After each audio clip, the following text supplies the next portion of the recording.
when the Romans laid waste to the temple, they destroyed far more than a building. The temple had been the economic, political, and religious heart and soul of Judea and of Judaism.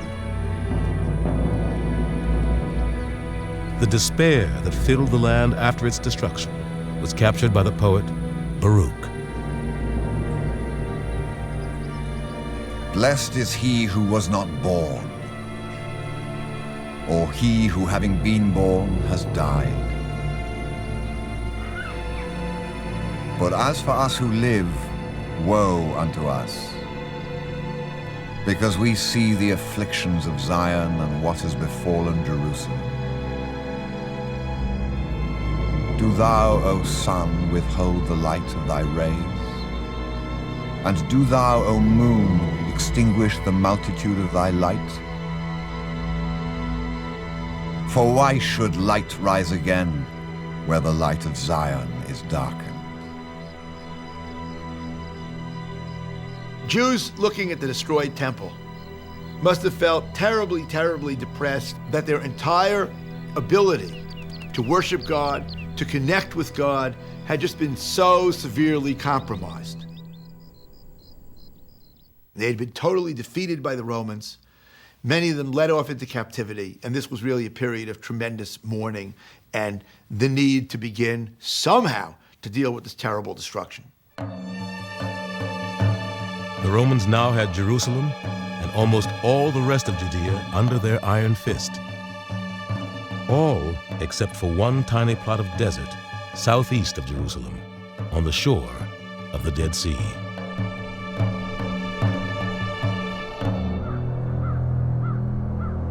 At Masada, a fortress built by King Herod, atop a butte overlooking the sea, one rebel group was still holding out against Rome. They were the Sicarii, who were named after the long, thin daggers they carried. At the beginning of the rebellion, they had taken the fortress in a surprise attack.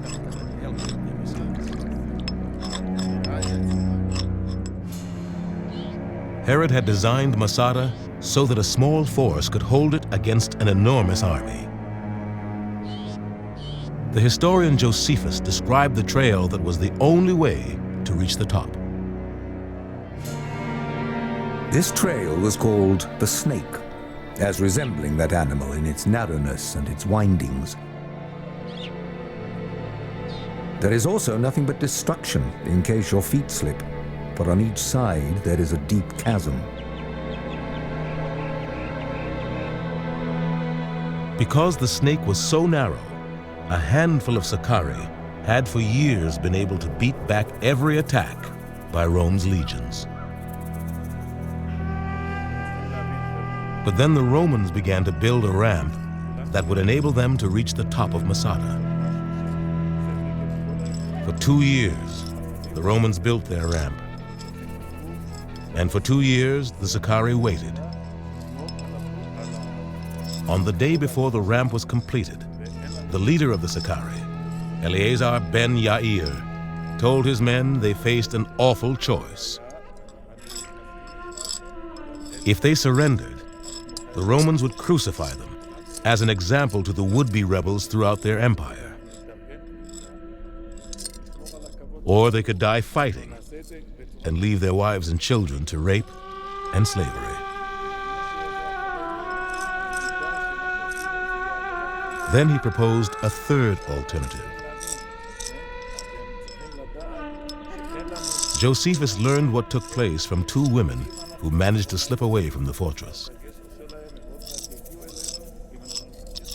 To avoid the miseries that were to follow from their enemies, they resolved on the necessity of doing their own execution.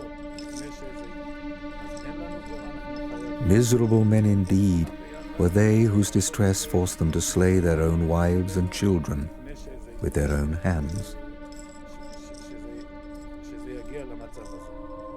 The husbands tenderly embraced their wives and took their children into their arms and gave the longest parting kisses to them with tears in their eyes. Yet at the same time, they did complete that which they had resolved on.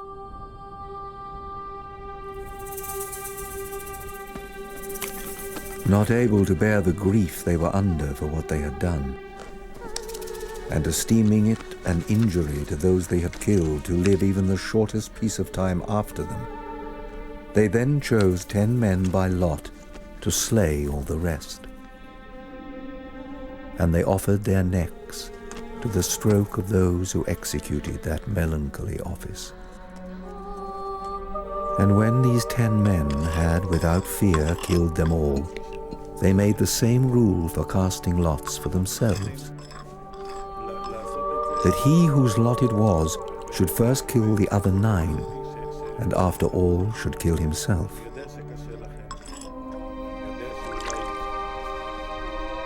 Now, for the Romans, they expected that they should be fought in the morning. But when they made their assault upon the fortress, they saw no enemy, but a terrible solitude on every side. It is here that tradition of self-imposed martyrdom reaches its most poignant expression. And that is the very eloquent, if heart-rending, statement that when I can no longer choose whether or not to die, I can still choose how to die. And that's what inspired the martyrs at Masada to take their own lives rather than to submit to slavery and death under Rome. In just a few years, most of the groups that had dominated Judea and Judaism for centuries had vanished. The Sicarii and their fellow rebels were all dead. The authors of the Dead Sea Scrolls, the Essenes, had also been butchered by the Romans. And with no temple, the priesthood had become meaningless.